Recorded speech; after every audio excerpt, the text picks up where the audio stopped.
Química 2. La contaminación y el hombre.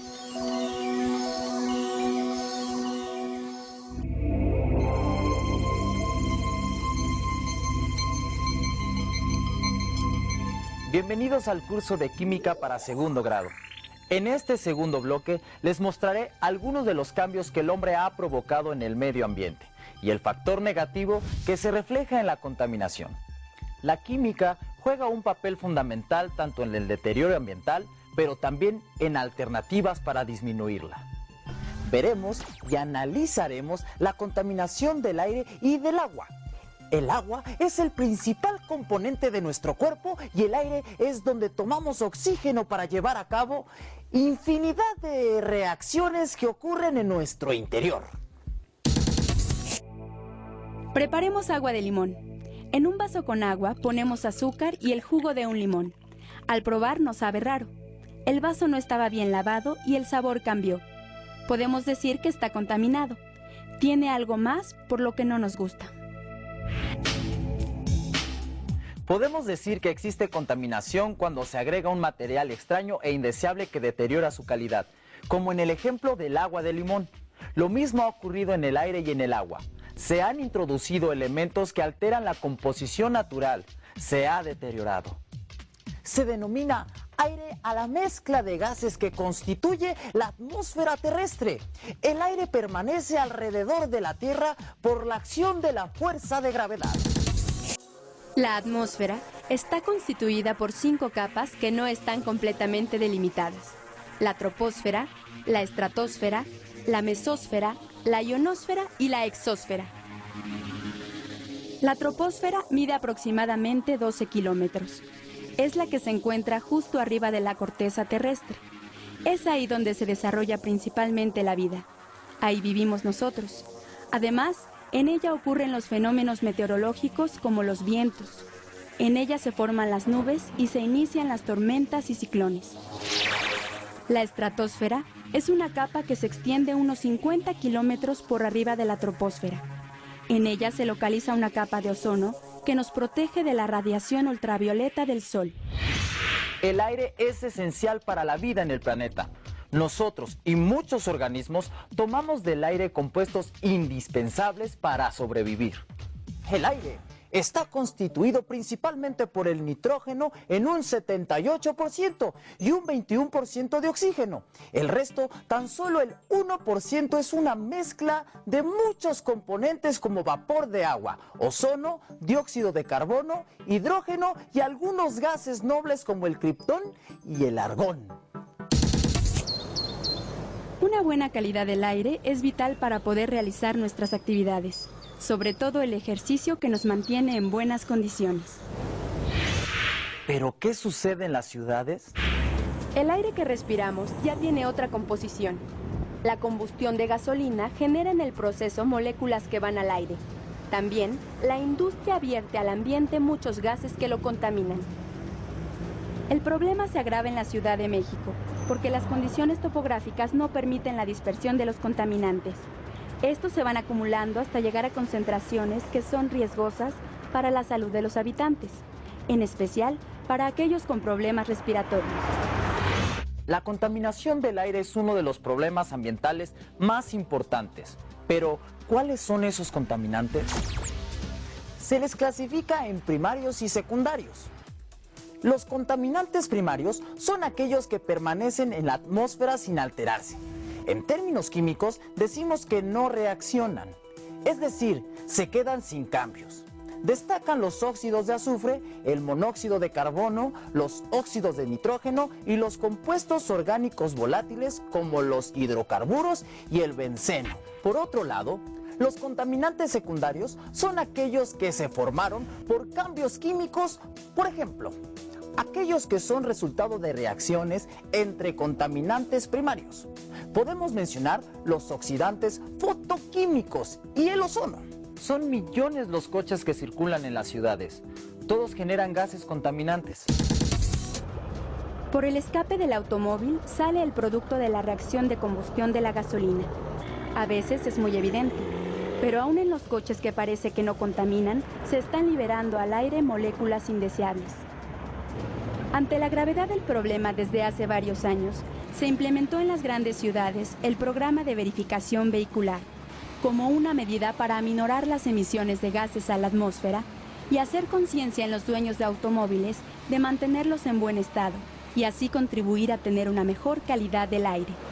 Veamos los principales contaminantes del aire y lo que es muy importante, su efecto en nosotros. El monóxido de carbono, con fórmula química CO, es un gas incoloro, inodoro e insípido. Lo emiten los automóviles, ya que la combustión de la gasolina no es completa. La falta de oxígeno en el proceso provoca la formación de este gas en vez de dióxido de carbono, que es menos nocivo. La reacción de formación es carbono de las gasolinas con el oxígeno del aire para formar monóxido de carbono. El efecto del monóxido de carbono en el hombre, en concentraciones altas durante mucho tiempo, puede ser mortal. ¿Qué ocurre? En los glóbulos rojos de la sangre existe una molécula muy grande llamada hemoglobina. Esta es la que le da su color rojo y es la responsable de transportar el oxígeno a todo el organismo. Cuando hay exceso de monóxido de carbono, desplaza al oxígeno, por lo que el organismo se intoxica. Los óxidos de nitrógeno son irritantes de la mucosa y agravan las enfermedades respiratorias y pulmonares.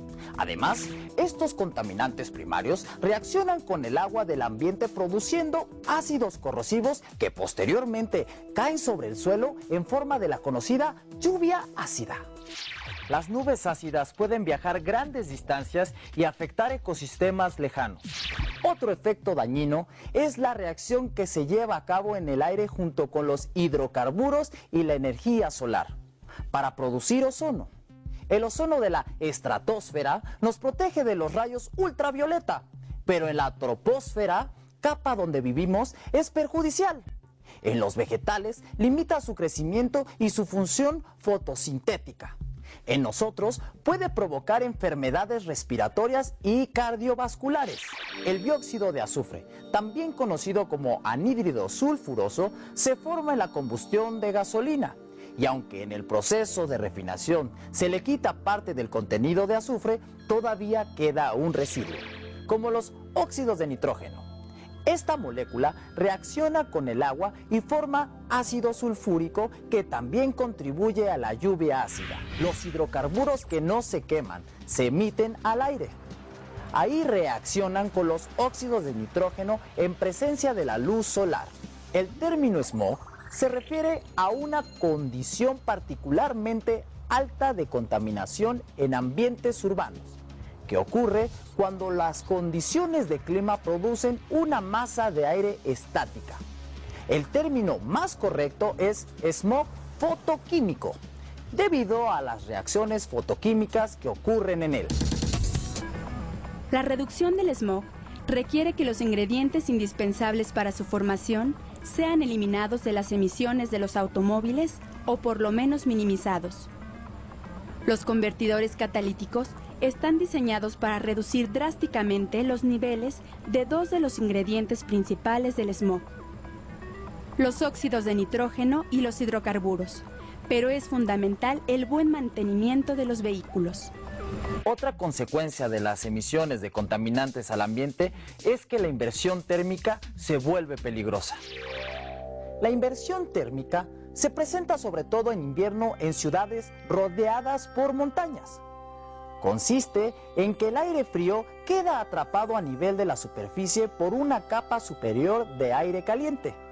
Si hay contaminantes, crea una situación de peligro porque no se pueden dispersar. En los centros de verificación vehicular, se miden los contaminantes para que estén en un rango que se ha establecido como permitido. El rango varía para cada holograma. En caso de resultar mayor, los coches son rechazados. Recordemos que el aire está constituido fundamentalmente por nitrógeno y oxígeno, los demás compuestos. Incluso los contaminantes están en muy bajas concentraciones, pero aún en estas pequeñas cantidades causan grandes problemas.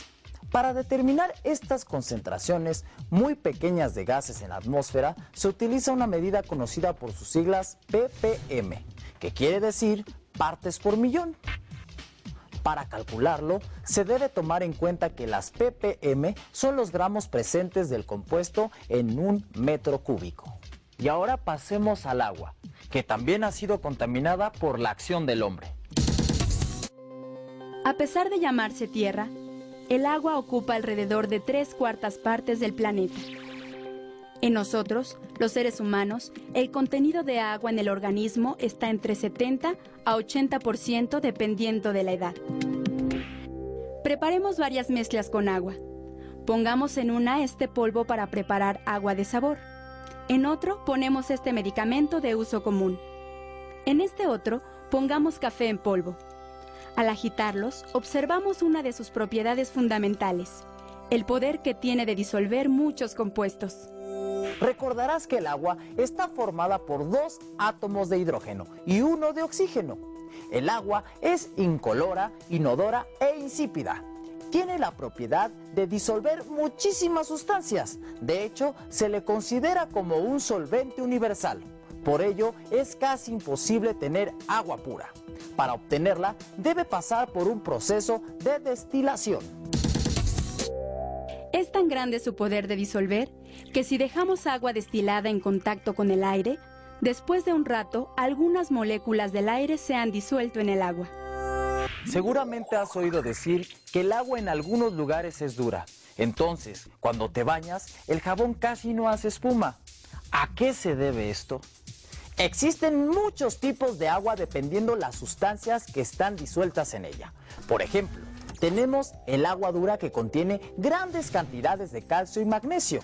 Esta agua es común en muchas ciudades y al hervirse deja un residuo de sales y por eso el jabón hace poca espuma. También está el agua mineral que contiene sales de litio y fierro, entre otras. La encontramos en depósitos naturales como en Tehuacán, Puebla, lugar donde se le embotella. El agua potable es la que se recomienda para beber, cocinar y asearse. Esta contiene pequeñas cantidades de sales en solución como son cloruro de sodio, cloruro de potasio, cloruro de magnesio y sulfato de sodio. Además, y muy importante, es que no debe contener microorganismos. Para obtener agua potable, los químicos han desarrollado métodos de potabilización que le quitan al agua todo lo indeseable. En algunos lugares como la Ciudad de México, se usa un método de potabilización que se conoce como cloración. Por eso, en ocasiones el agua tiene olor y sabor a cloro. El cloro es un gran desinfectante que destruye microorganismos patógenos. Es importante que sepas que el agua potable es la que se recomienda para beber. Las sales que contiene son importantes para nosotros, pues nos aportan elementos indispensables. En las casas utilizamos agua potable para muchas cosas, por ejemplo, asearse. También se le utiliza para limpiar, lavar los trastes, lavar la ropa, entre otras cosas. El agua que transporta los desechos de nuestras casas, oficinas, hospitales y fábricas se le conoce como aguas negras. Las aguas negras están contaminadas. Contienen desechos como restos de comida, excremento, detergente, microorganismos y muchos otros residuos indeseables. Si quisiéramos reaprovechar este tipo de agua, tendríamos que aplicar muchos procesos para hacerla potable a un costo altísimo. En el caso de las industrias, los desechos que arrojan al agua pueden ser mucho peores. Hay industrias más contaminantes que otras. Las peores vierten desechos químicos y metales pesados que pueden ser extremadamente tóxicos. ¿Qué sucede con toda el agua negra de los drenajes? A través del drenaje, el agua negra se lleva lejos y se vierte en cuerpos de agua naturales como ríos, lagunas o el mar. El agua potable que utilizamos viene de fuentes naturales como ríos, lagos y agua del subsuelo. ¿Te has puesto a pensar la enorme cantidad de agua que se necesita para satisfacer las necesidades de todos? Todos necesitamos agua diariamente, para asearse, para beber, para lavar. Son muchos litros por persona cada día. Por otro lado, el agua, el crecimiento de la industria y de la población humana incrementa la necesidad de agua potable, pero también los problemas de contaminación del agua. Estamos contaminando las fuentes naturales con los mismos desechos producidos en las áreas urbanas y zonas industriales, lo que nos da un círculo difícil de romper entre el suministro del agua potable y el agua contaminada. Se consideraba que el mar era un gran digestor. Ahí los desechos eran asimilados y degradados. En ese enorme volumen de agua, la basura desaparecía. Sin embargo, esto es un error. El océano tiene límites y el hombre los ha excedido. Con sus desechos químicos y derrames de petróleo, ha contaminado las aguas y matado cientos de especies. La espuma de los detergentes con gran cantidad de fosfatos son causa de contaminación y alteraciones ecológicas. En los océanos se han encontrado cangrejos muertos envenenados por cadmio, peces infectados por mercurio, DDT y otros venenos fabricados por el hombre. Hemos visto algunos de los problemas de contaminación en el aire y el agua. Lo importante es asumir la responsabilidad y tomar medidas, cada quien dentro de su entorno, para combatirla. Hoy, muchos químicos y especialistas en otras áreas trabajan para combatir los efectos de la contaminación. Por ejemplo, en la fabricación de nuevas gasolinas que permitan una mejor combustión y menos contaminantes al aire. En el diseño de dispositivos como el convertidor catalítico que reduce las emisiones perjudiciales. En la elaboración de sistemas de tratamiento de agua residual para eliminar elementos tóxicos. Y en la producción de jabones biodegradables que no dejen residuos indeseables. También es importante su trabajo en la utilización de fuentes alternativas de energía para reducir la quema de combustibles. En el país ya existen plantas eólicas de generación de energía eléctrica que usa la fuerza del viento. Y en forma experimental también se están empleando celdas solares. Son muchas las acciones que cada uno de nosotros podemos tomar para combatir la contaminación del aire, del agua y del suelo. Este joven está haciendo una labor importante: separar la basura. Clasificar la basura y separarla, por lo menos en orgánica e inorgánica, es fundamental para que pueda reciclarse. Si está separada, es mucho más fácil reciclar el cartón, el vidrio, el plástico y los metales, entre otros. Además, con la basura orgánica se puede preparar composta, que es un fertilizante natural y sustituye los fertilizantes industriales altamente contaminantes. ¿Qué más podemos hacer? Podemos hacer mucho más. Los que tienen automóviles tendrían que mantenerlos en buenas condiciones, afinándolos periódicamente para que mejore la combustión de gasolina. También se puede intentar caminar y compartir el automóvil.